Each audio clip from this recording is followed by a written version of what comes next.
सीकर संभागीय आयुक्त डॉक्टर मोहनलाल यादव ने किया औचक निरीक्षण। नवलगढ़ जिला अस्पताल का किया औचक निरीक्षण। अस्पताल में साफ सफाई व्यवस्था को लेकर दिए निर्देश। वार्डों में मरीजों से बातचीत कर सेवाओं को लेकर लिया फीडबैक।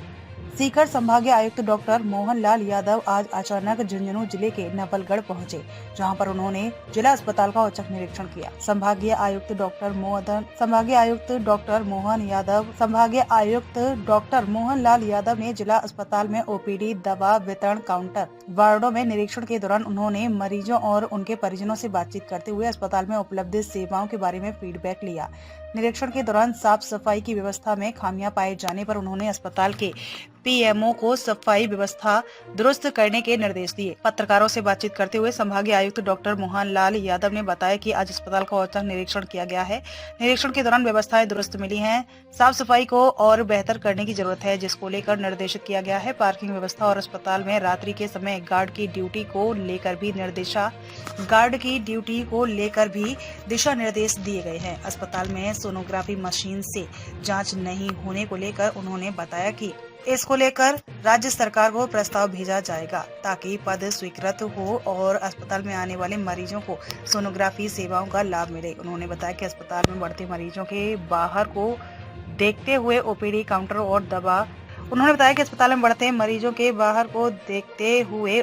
काउंटर और दवा काउंटर बढ़ाने को लेकर निर्देशित किया गया है। जल्द ही अस्पताल में ओपीडी और दवा काउंटर बढ़ाए जाएंगे। ये निरीक्षण जो है नियमित प्रक्रिया है और उसमें जो हमारे डॉक्टर साहिबान और उनके स्टाफ जो काम करते हैं उसका एक तरह से किस तरीके से व्यवस्थाएं सुचारू चल सके और कैसे चल रही है, वो व्यवस्थाएं ठीक है। कुछ छोटी मोटी जो प्रॉब्लम्स है उनका निराकरण कराया जाएगा, जैसे पार्किंग की प्रॉब्लम है, कुछ से सफाई थोड़ी और अच्छी होनी चाहिए। बाकी ट्रीटमेंट के हिसाब से पेशेंट्स वगैरह बहुत अच्छे संतुष्ट हैं और मेडिसिन्स वगैरह की कोई दिक्कत नहीं है, स्टाफ की कोई दिक्कत नहीं है। कुल मिला के अच्छा कोऑर्डिनेशन है और अच्छा काम कर रहे हैं। एमआरएस कमेटी की जो मीटिंग है उसमें रखवाएंगे और काउंटर्स और बढ़ाएंगे। प्रस्ताव जो है राज्य सरकार को भेजेंगे ये मामला, ताकि वहाँ से कोई पदस्थापन हो जाए सोनोलॉजिस्ट की, ताकि वो काम भी शुरू हो जाए। क्योंकि मशीन है तो ये काम भी शुरू होना चाहिए। प्रतापपुरा पीईओ निकले सरकारी स्कूल के निरीक्षण पर। सोती में देसूसर के सरकारी स्कूल का औचक निरीक्षण। रणजीत सिंह है पंचायत प्रारंभिक शिक्षा अधिकारी। कक्षाओं में जाकर विद्यार्थियों से किए सवाल जवाब। लाइब्रेरी, पोषाहार, दूध संबंधित साफ सफाई को भी देखा। पीईओ ने संस्था प्रधानों को दिया आवश्यक दिशा निर्देश। झुंझुनू जिला मुख्यालय के साथ लगती प्रतापपुरा ग्राम पंचायत की पंचायत प्रारंभिक शिक्षा अधिकारी रणजीत सिंह झांझड़िया पंचायत के सरकारी स्कूलों के दौरे पर रहे। इसी क्रम में उन्होंने सोती गांव के राजकीय उच्च प्राथमिक विद्यालय का औचक निरीक्षण किया। पीईओ रणजीत सिंह ने विद्यालय की कक्षाओं में जाकर विद्यार्थियों से सवाल जवाब कर शैक्षणिक स्तर जाना, जिसका विद्यार्थियों ने सरलतापूर्वक जवाब दिया। इस दौरान उन्होंने विद्यार्थियों को देश प्रदेश समेत जिला स्तर की मौखिक जानकारी भी दी। अलावा विद्यालय में हाजिरी रजिस्टर, पोषाहार, दूध संबंधित साफ सफाई, लाइब्रेरी का भी औचक निरीक्षण किया गया। इसके अलावा पीईओ रणजीत सिंह झांझड़िया ने देसूसर के राजकीय उच्च प्राथमिक विद्यालय का भी औचक निरीक्षण किया। पीईओ रणजीत सिंह ने बताया विद्यालय में निरीक्षण के दौरान व्यवस्थाएं संतोषजनक पाई गई। इस दौरान उन्होंने संस्था प्रधान समेत विद्यालय स्टाफ को आवश्यक दिशा निर्देश दिए। चिड़ावा सीएमएचओ ने किया सुल्ताना सीएचसी का निरीक्षण। अस्पताल में साफ सफाई को लेकर दिए निर्देश। कहा जल्द सुल्ताना सीएचपी में होगी 37 निःशुल्क जांच। भवन को लेकर भी वित्तीय स्वीकृति हुई जारी, जल्द शुरू होगा काम। झुंझुनू जिले के सुल्ताना कस्बे के मालपुरा रोड स्थित सामुदायिक स्वास्थ्य केंद्र का झुंझुनू सीएमएचओ डॉक्टर राजकुमार डांगी ने औचक निरीक्षण किया। औचक निरीक्षण के दौरान सीएमएचओ डॉक्टर राजकुमार डांगी ने सुल्ताना सीएचसी प्रभारी डॉक्टर ज्योति पुगालिया के साथ वार्ड, लेबोरेटरी और ओपीडी का निरीक्षण किया। सीएमएचओ ने सीएचसी प्रभारी को अस्पताल में साफ सफाई व्यवस्था को लेकर निर्देशित किया। निरीक्षण के दौरान समस्त स्टाफ उपस्थित मिला। सीएमएचओ डॉक्टर राजकुमार डांगी ने बताया कि सुल्ताना सीएचसी में वर्तमान में 15 तरह की जांच हो रही है। जिला कलेक्टर से निर्देशित होने के बाद सुल्ताना सीएचसी में 37 तरह की जांच उपलब्ध होंगी। उन्होंने बताया कि नए भवन के लिए वित्तीय स्वीकृति आ चुकी है। भूमि को लेकर कोई विवादित मामला है, जिसे जल्द निपटारा करते हुए नए भवन का निर्माण कार्य प्रारंभ हो जाएगा। आज यहाँ पे औचक निरीक्षण किया गया है, तो सभी कर्मचारी यहाँ पे उपस्थित पाए गए हैं। बिना किसी अनुमति के ऐसा कोई कर्मचारी नहीं मिला जिसने इंचार्ज से अनुमति न ली हो और एब्सेंट हो। इसके अलावा चूंकि यहाँ पर बिल्डिंग बहुत पुरानी है तो नई बिल्डिंग के लिए फाइनेंशियल स्वीकृति आ चुकी है, लैंड भी अलॉट हो चुकी है। एक थोड़ा भूमि का कोई विवाद है, वो माननीय जिला कलेक्टर महोदय से डिस्कस किया जा रहा है और शीघ्र ही यहाँ पर नए भवन के लिए निर्माण कार्य शुरू किया जाएगा। यहाँ पर 15 तरह की जांचें हो रही हैं, चूंकि PHC से CHC बनी है और उसको अवधि भी बहुत कम हुई है। यहाँ पर 15 तरह की जांचें हो रही हैं। जिला कलेक्टर महोदया से डिस्कस करके हम चाहेंगे कि यहाँ पर जो 37 तरह की जांचें होती हैं CHC में वो भी हों। उसके लिए जो फंड की आवश्यकता होगी वो DMFT से या अन्य किसी मद से जिला कलेक्टर महोदय द्वारा ये प्रयास किए जाएंगे कि उनकी उपलब्धता कराई जाए। अस्पताल और आंगनबाड़ी केंद्र पर हुआ शक्ति दिवस का आयोजन। अस्पताल और आंगनबाड़ी केंद्रों पर की गई जांच, स्क्रीनिंग के बाद दी गई एनीमिया की tablet. CMHO doctor Bhawanlal Sharma ने किया आंगनबाड़ी केंद्र का निरीक्षण के दौरान आंगनबाड़ी केंद्र से अभियान को लेकर लिया feedback.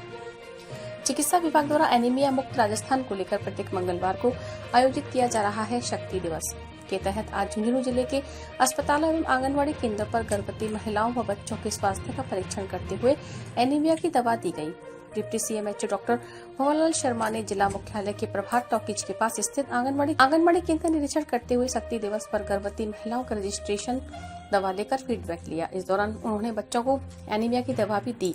Deputy CMHO doctor Bhawanlal ने बताया कि प्रत्येक मंगलवार को जिले के अस्पतालों, आंगनबाड़ी केंद्रों व शिक्षण संस्थानों पर बच्चे, किशोर किशोरियों तथा गर्भवती व धात्री महिलाओं की स्क्रीनिंग के बाद खून की जांच की जाती है। खून की कमी पर टैबलेट की सिरप दी जाती है। वहीं 90 दिनों तक विभाग के द्वारा मॉनिटरिंग की जाती है। शक्ति दिवस एनीमिया मुक्त राजस्थान की पहल को साकार कर रहा है। एनीमिया मुक्त राजस्थान अभियान के तहत अपने यहाँ प्रत्येक मंगलवार को 5 वर्ष तक के बच्चे, 5 से 9 वर्ष तक के, 10 से 19 वर्ष तक के बच्चे, गर्भवती धात्री महिलाएं और नॉन प्रेग्नेंट महिलाएं 20 से 49 वर्ष के जो के दंपति हैं उनको ये टेबलेट खिलाई जाती है और उनको स्क्रीनिंग की जाती है। आज मतलब हॉस्पिटल्स में, आंगनबाड़ी में, स्कूल्स में स्क्रीनिंग करके जो बाद में टेस्टिंग की जाती है हीमोग्लोबिन की, उसमें एनीमिक बच्चे आते हैं, उनको अलग फिल्टर करके उनका ट्रीटमेंट चालू किया जाता है। 90 दिन बाद में फॉलोअप किया जाता है और जो बाकी बच्चे होते हैं उनको प्रत्येक मंगलवार को पिक और ब्लू टेबलेट खिलाते हैं। गर्भवती महिलाओं को रेड टेबलेट खिलाते हैं और इसका आयरन सिरप पिलाई जाती है। हरियाणा से MOU के बाद भी किसानों में असंतोष। किसानों की मांग झुंझुनू के हिस्से का मिले पूरा पानी। 1994 में हुई यमुना जल समझौते के तहत मिले जिले को पानी। यमुना जल महासंघर्ष समिति के बैनर तले किसानों ने दिया धरना। झुंझुनू कलेक्ट्रेट पर भी दिया किसानों ने धरना। यमुना के पानी को लेकर संघर्ष कर रहे किसान संगठन अब हरियाणा से DPR के MOU होने के बाद भी अपनी मांगों पर अड़े हुए हैं। यमुना जल महासंघर्ष समिति की ओर से आज यमुना नहर की पुरानी DPR को मंजूरी दिलवाने और 1994 में हुए जल समझौते के अनुसार जिले को पानी देने की मांग को लेकर जिले भर में धरने का आह्वान किया गया। इसी कड़ी में आज झुंझुनू जिला मुख्यालय पर भी धरना दिया गया। किसान नेता बजरंग लाल ने बताया कि किसानों की मांग है कि वर्ष 2019 में बनाई गई 31,000 करोड़ रुपए की DPR को तकनीकी अप्रूवल मिले। उस DPR में 6 पाइपलाइन के जरिए पानी मिलना था। अब नए समझौते में 3 पाइपलाइन के जरिए पानी मिलने की बात कही जा रही है। ऐसे में जो 1994 में यमुना जल समझौता हुआ था उसके अनुरूप झुंझुनू को उसके हिस्से का पानी नहीं मिलेगा। किसानों की मांग है कि 1994 में हुए यमुना जल समझौते के तहत झुंझुनू जिले को सिंचाई और पीने का पानी मिले। नए समझौते में झुंझुनू जिले के हिस्से की कटौती किसानों को स्वीकार नहीं है। अगर जल्द ही इसको लेकर फैसला नहीं होता है तो बड़ा आंदोलन करेंगे। 1994 में जो समझौता हुआ था वो समझौता ये हुआ था कि झुंझुनू जिला और चूरू के राजगढ़ तहसील के लिए सिंचाई के लिए और पीने के पानी के लिए मतलब दिया जाएगा और उसके लिए DPR बनी और उसमें 6 पाइपों से झुंझुनू जिले को और राजगढ़ तहसील को पानी देना था सिंचाई के लिए और पीने के पानी के लिए। अब इन्होंने क्या किया कि उन पाइपों को सिर्फ 3 पाइप करके आधा कर दिया, तो उसे पानी भी घटा दिया और पूरे शेखावाटी के लिए पीने के पानी के लिए इन्होंने मतलब ये कर दिया। तो सवाल यहाँ ये है कि सिंचाई के लिए जो पानी है वो मतलब उसमें कटौती कर दी और उसके लिए प्रथम चरण में तो सिंचाई का पानी है ही नहीं, सिर्फ पीने के पानी के लिए। नहर के मुद्दे को लेकर के और जो पुरानी जो DPR है उसके आधार पर झुंझुनू जिले को और राजगढ़ तहसील को मतलब पानी उपलब्ध कराया जाए। इसके लिए आज पूरे झुंझुनू जिले में गांव में हम जो धरना प्रदर्शन किया जा रहा है और उसी के तहत हम आज यहाँ धरने पर बैठे हैं और हम मांग करते हैं कि इसको पुरानी डीपीआर के आधार पर जो सिंचाई के लिए जो पानी दिया गया वो पानी दिया जाए। सिर्फ पीने के पानी के लिए से समस्या समाधान। लोटिया गांव में टूटा बिजली का पोल दे रहा हादसे को न्योता। लोगों ने टूटे पोल को पाइप और लाठियों का देख रखा है सहारा। शिकायत के बाद भी विद्युत विभाग के अधिकारी नहीं दे रहे हैं ध्यान। सूरतगढ़ के लोटिया में ग्रामीण ने प्रदर्शन किया, कहा शिकायत के बावजूद नहीं बदला टूटा बिजली का पोल। टूटे पोल से कभी भी हो सकता है बड़ा हादसा। बिजली निगम के अधिकारी अपने काम के प्रति कितने सजग हैं, इसका अंदाजा झुंझुनू के लोटिया गांव में टूटकर गिरे बिजली के पोल को देखकर सहज ही लगाया जा सकता है। 2 दिन पहले यह बिजली का पोल टूट गया था और तब से मकान की दीवार के सहारे लोगों ने पाइप लाठियों की मदद से पोल को नीचे गिरने से रोक रखा है। लोगों का कहना है कि गनीमत है कि इससे अब तक कोई जानहानि नहीं हुई है, लेकिन अगर हालात यूं ही रहे तो कभी भी कोई भी हादसा हो सकता है। बिजली का पोल गिरने से तार ढीले होने से मकानों में करंट आने का भी भय सता रहा है। टूटे पोल के पास ग्रामीणों ने प्रदर्शन किया। लोगों का कहना है कि पोल को बदलने को लेकर ग्रामीण कई बार विभाग के अधिकारियों को बता चुकी है, लेकिन बिजली विभाग के अधिकारी इस ओर कोई भी ध्यान नहीं दे रहे हैं, जिससे बड़ा हादसा होने की अंदेशा बना हुआ है। ये पोल परसों शाम को टूटा था खंबे का, और ये मेन मकान के ऊपर गिरा है। मकान के बच्चे भी रहते हैं, पड़ोसी भी रहते हैं, पीछे की लाइन भी टाइट हो रही है, लेकिन हमारी कोई सुनवाई नहीं करता।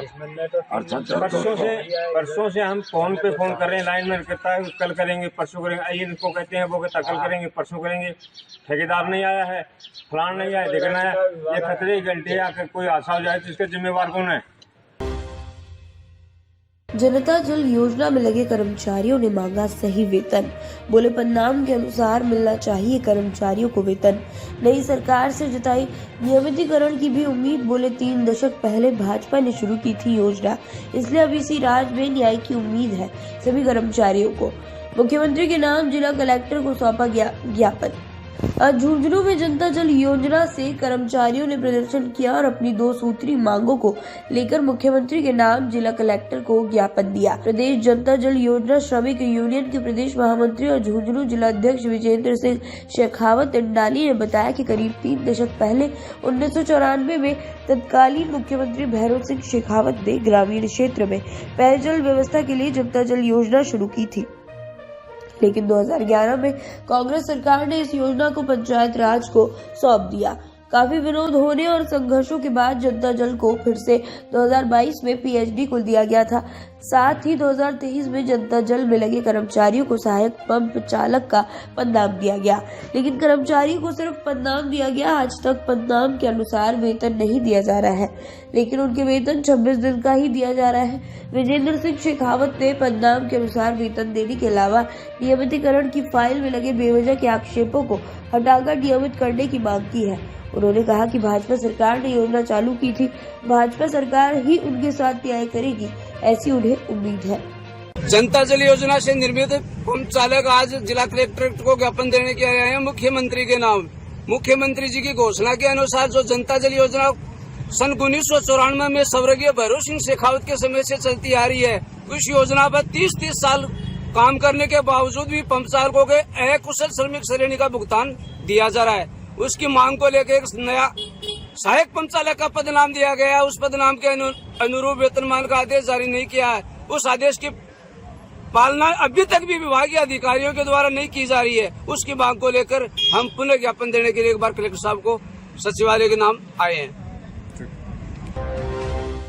यमुना समझौते के बाद भी किसानों का आंदोलन जारी। किसानों की मांग 1954 के समझौते के अनुसार मिले पानी। किसानों ने केंद्र सरकार से वर्ष 2019 की डीपीआर मंजूर करने की मांग।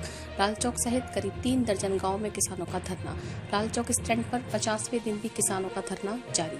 झुंझुनू जिले के नहर के पानी की मांग को लेकर चिड़ावा सिंघाना रोड के लाल चौक स्टैंड पर धरना दे रहे किसानों ने 1954 के समझौते से कम पानी पर बनी सहमति स्वीकार नहीं होने की बात दोहराई है। आंदोलनरत किसानों ने राज्य की भाजपा सरकार से झुंझुनू जिले सहित शेखावटी क्षेत्र को उसके हक के पूरा पानी दिलाने के लिए नहर का काम धरातल पर जल्द शुरू करवाने की मांग की है। लाल चौक में किसान सभा के बैनर तले 50 दिनों से किसानों का धरना जारी है। किसान सभा के प्रवक्ता विजयन शास्त्री ने बताया कि केंद्र की मध्यस्थता से राजस्थान हरियाणा के बीच यमुना के पानी को लेकर बनी सहमति का किसान स्वागत करते हैं, मगर किसानों को जब तक 1954 के यमुना जल समझौते के अनुसार उनके हिस्से का पानी और धरातल का नहर का काम शुरू नहीं होगा, तब तक उनका यह आंदोलन जारी रहेगा। किसानों ने केंद्र सरकार से वर्ष 2019 में बनी डीपीआर को ही लागू करवाने की मांग की है। यमुना नहर को लेकर हुए फैसले पर शेखावटी में खुशी। भाजपा कार्यकर्ताओं ने आतिशबाजी कर मनाया जश्न। चुरावा के विवेकानंद चौक में आतिशबाजी कर बांटी मिठाई। भाजपा जिला महामंत्री राजेश दहिया के नेतृत्व में आतिशबाजी। बाबूलाल वर्मा, सुरेश भूकर, अनीता जांगड़ समेत अन्य रहे मौजूद। यमुना नहर को लेकर दिल्ली में हुए फैसले के बाद शेखावटी में खुशी का माहौल है। इसी क्रम में झुंझुनू जिले के चुड़ावा स्थित विवेकानंद चौक में भाजपा कार्यकर्ताओं ने भाजपा जिला महामंत्री राजेश दहिया के नेतृत्व में जमकर आतिशबाजी की और एक दूसरे को मिठाई खिलाकर जश्न मनाया। भाजपा जिला महामंत्री राजेश दहिया ने कहा, आखिर लंबे अरसे के बाद यमुना के पानी की मांग पूरी हो रही है। उन्होंने कहा कि उन्हें बहुत खुशी है कि भाजपा ने जो कहा वो करके दिखाया। योजना अब धरातल पर उतरेगी। कांग्रेस सरकार ने इस योजना पर ध्यान नहीं दिया। इसकी वजह शेखावटी के जिलों में आम जनता को पीने के पानी से परेशान होना पड़ा। इस अवसर पर मंडल अध्यक्ष बाबूलाल वर्मा, मंडल अध्यक्ष विकास स्वामी, मुरली मनोहर शर्मा, पूर्व पार्षद सुरेश भूकर, मुकेश जालिंद्रा, पंचायत समिति सदस्य रोहिताश धांगड़, मदन डारा, मुकेश शर्मा, रविकांत शर्मा, किशोरी लाल, अमर सिंह, संदीप, दीपचंद, दीपक स्वामी, सुल्तान जांगड़, महिला मोर्चा जिलाध्यक्ष सरोज चौराना, मंजू कुलहरी, उमा, अनीता जांगड़, अंजू काला, जयसिंह नूरिया, अशोक शर्मा, अशोक महरानिया, पूनम लांबा सहित भाजपा के अन्य कार्यकर्ता उपस्थित रहे। भूजल जिला स्तरीय समिति की बैठक संपन्न। बैठक में अटल भूजल योजना के क्रियान्वयन पर हुई चर्चा। बैठक में जल सुरक्षा योजना को लेकर भी हुई समीक्षा। कलेक्टर चिन्मयी गोपाल की अध्यक्षता में कलेक्ट्रेट सभागार में हुई बैठक। भूजल वैज्ञानिक राजेश पारीक समेत अन्य अधिकारी रहे मौजूद। झुंझुनू जिले में अटल भूजल योजना के क्रियान्वयन के लिए गठित जिला स्तरीय समिति की बैठक जिला कलेक्टर चिन्मयी गोपाल की अध्यक्षता में कलेक्ट्रेट सभागार में आयोजित की गई। बैठक में जल सुरक्षा योजना की समीक्षा की गई तथा खेतड़ी उपखंड की 44 ग्राम पंचायतों के जल सुरक्षा प्लान में वार्षिक कार्य योजना पर चर्चा करते हुए प्रगति रिपोर्ट को लेकर जिला कलेक्टर को विभागीय अधिकारियों द्वारा अवगत करवाया गया। अटल भूजल योजना प्रभारी भूजल वैज्ञानिक राजेश पारीक ने बताया कि खेतड़ी पंचायत समिति में अटल भूजल योजना के तहत दिए गए कार्यों को लेकर जिला कलेक्टर को अवगत करवाया गया है। जिला कलेक्टर ने योजना में शामिल 7 विभागों के अधिकारियों को योजना की करते हेतु नोडल अधिकारियों को अवगत करवाने के निर्देश दिए हैं। वर्ष 2024-25 की कार्य योजना को उपलब्ध करवाने के लिए निर्देश दिए हैं।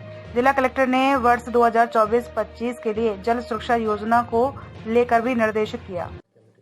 अटल भूजल योजना जिला कार्यक्रम पदाधिकारी झुंझुनू की आज श्रीमान जिला कलेक्टर महोदय की अध्यक्षता में बैठक का आयोजन किया गया। बैठक में अटल भूजल योजना के तहत खेतड़ी पंचायत समिति की 44 ग्राम पंचायतों में योजना के तहत जो कार्य लिए गए थे वर्ष 23-24 में, उन कार्यों की प्रगति से अध्यक्ष महोदय को अवगत करवाया गया एवं जो योजना से जुड़े हुए 7 विभाग उनको अध्यक्ष महोदय ने निर्देश दिए कि आप प्रगति में अतिशीघ्र पूर्ण करके नोडल अधिकारी को उपलब्ध करवाएं, जिससे इस प्रगति को अटल योजना के MIS पोर्टल पे समय पर अपलोड किया जा सके। और वर्ष 24-25 की कार्य योजना है वो अतिशीघ्र उपलब्ध करवाए जाए जिससे कि उसको MIS पोर्टल पे अपलोड करें। और जो जल सुरक्षा योजना वर्ष 2024-25 के लिए खेतड़ी पंचायत समिति में अटल भूजल योजना के तहत तैयार होनी है, वो समय पर तैयार हो सके। उसकी अंतिम तिथि 31 मार्च 2024 है।